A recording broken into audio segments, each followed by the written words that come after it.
Wari uzi ko amasegonda 9 aba ahagije ngo umuntu aba apfuye ku isi? Waba wari uzi ko se abantu bari hagati ya miliyoni 3 na miliyoni 6 buri mwaka bapfa kubera indwara zikomoka kuri diyabete? Twongeye kubasuhuza inshuti zacu tugiye kubana muri iki kiganiro. Ubaye turakora subscribe wayikora kugira ngo ujye ubona ibiganiro mu wa mbere. Iki kiganiro cy'uyu munsi tugiye kurebera hamwe ukuntu diyabete ihitana miliyoni z'abantu ku mwaka n'indwara zifitanye isano nayo. Turareba kandi icyo ubushakashatsi bubivugaho, turebe n'ukuntu umuntu yayirinda. Buri mwaka abantu kuva kuri miliyoni 3,400,000 kugera kuri miliyoni 3,700,000 bapfa bazize diyabete cyangwa bakazira ingaruka zayo. Umuryango mpuzamahanga w'ubuzima WHO watangaje ko mu mwaka wa 2021 diyabete yahitanye abantu bagera kuri miliyoni n'ibihumbi 600 ku isi. Bavuze ko abantu bagera ku bihumbi 530 bapfuye bazize indwara z'impyiko ziturutse kuri diyabete. Isukari nyinshi igira uruhare mu mfu z'abantu bazize indwara z'umutima n'imitsi. Umuryango International Diabetes Federation wo uvuga ko mu mwaka wa 2021 abantu bagera kuri miliyoni 6,700,000 bapfuye bazize diyabete cyangwa ingaruka zayo. Ndabyumva ko uhise wibaza ngo kubera iki imibare idahuye kandi bivuga mu mwaka umwe.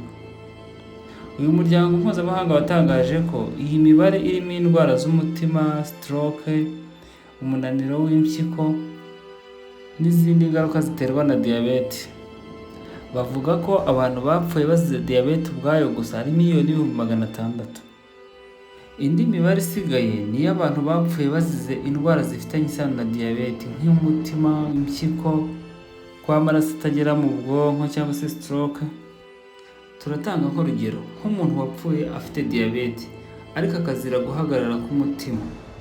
Akenshi urupfu rwandika ko ari umutima, ariko diyabete niyo yaramaze kwangiza imiyoboro y'amaraso.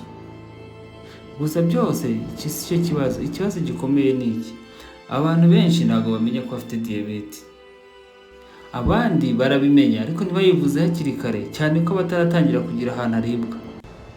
Abandi ntabwo bamenya uburyo bayirindamo. Uyu munsi tugiye gusobanukirwa diyabete icyo ari cyo, iterwa n'iki, wayirinda gute, ihitana abantu bangana iki buri mwaka, impamvu iteye ubwoba ku isi. Diyabete ni indwara idakira, ihoraho. Diyabete iterwa n'ibintu bibiri. Ibaho igihe icya mbere, ibaho igihe umubiri udashobora gukora umusemburo witwa insuline uhagije. Icya kabiri, uwo musemburo insuline uba ufite ariko uwo musemburo umubiri utabasha kuwukoresha neza. Uyu musemburo wa insuline ni iki? Uyu musemburo ufasha isukari kwinjira mu turemangingo kugira ngo utange ingufu mu mubiri. Iyo uyu musemburo ubuze, isukari iguma mu maraso ikangiza imitsi, umutima, impyiko n'ubwonko. Buriya diyabete iba mu bwoko butatu: ubwoko bwa mbere, ubwa kabiri n'ubwa gatatu. Ubwoko bwa mbere, umubiri utabasha gukora wa musemburo twita insuline. Akenshi itangira mu bana bakiri bato cyangwa urubyiruko. Icyo gihe umuntu akenera umusemburo akuye kwa muganga bawumutera ubuzima bwe bwose. Ubwoko bwa kabiri nibwo burwara abantu benshi. 90% cyangwa kugera kuri 95% y'abantu barwaye diyabete barwaye ubu bwoko bwa kabiri. Iyi ya kabiri umubiri ukora wa musemburo ariko ntubashe kuyikoresha neza. Iyi yo ijyana n'imibereho, kurya nabi, kudakora siporo, umubyibuho ukabije. Iyi niyo mbi cyane kuko niyo yica abantu benshi ku isi. Ubwoko bwa gatatu bwo bugaragara ku bagore batwite. Iyi mu gihe uyifite bavuga ko ushobora gukora ibintu bituma utongera umuvuduko w'amaraso nko kurakara. Iyi kandi ishobora kubura nyuma yo kubyara, kandi ishobora no kuzamura ibyago byo kurwara iya kabiri nyuma. Diyabete ikintu kikwereka ko ushobora kuba ufite ibimenyetso byayo: guhorana inyota, kunanirwa bikabije, guhora wihagarika buri kanya, kugabanuka ibiro utabishaka, kugira ibisebe bidakira, kutabona neza. Ikibi kurusha ibindi kuri diyabete y'ubwoko bwa kabiri, ushobora kuyimarana imyaka myinshi nta bimenyetso byayo urabona. Uko diyabete ihitana abantu miliyoni nyinshi z'abantu ku isi, uko ubushakashatsi bubivuga. 1,1,600,000 bapfa bazize diyabete ubwayo yonyine.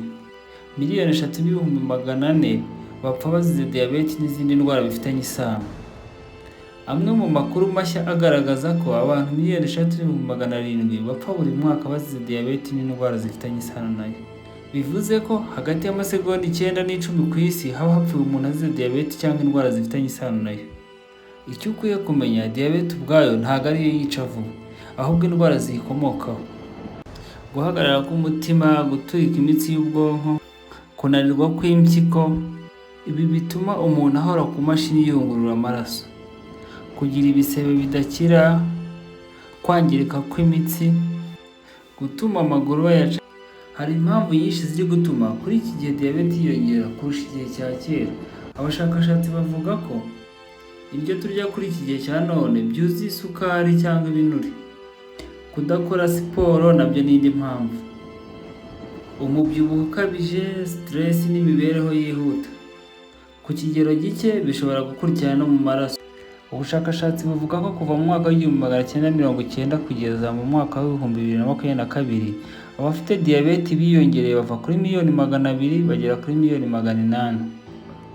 Abantu benshi bapfa kwa muganga ntabwo bavuga ko bazize diyabete, bavuga ko bazize indwara z'umutima, kudakora kw'impyiko, imitsi y'ubwonko gucika, imyanda mu maraso.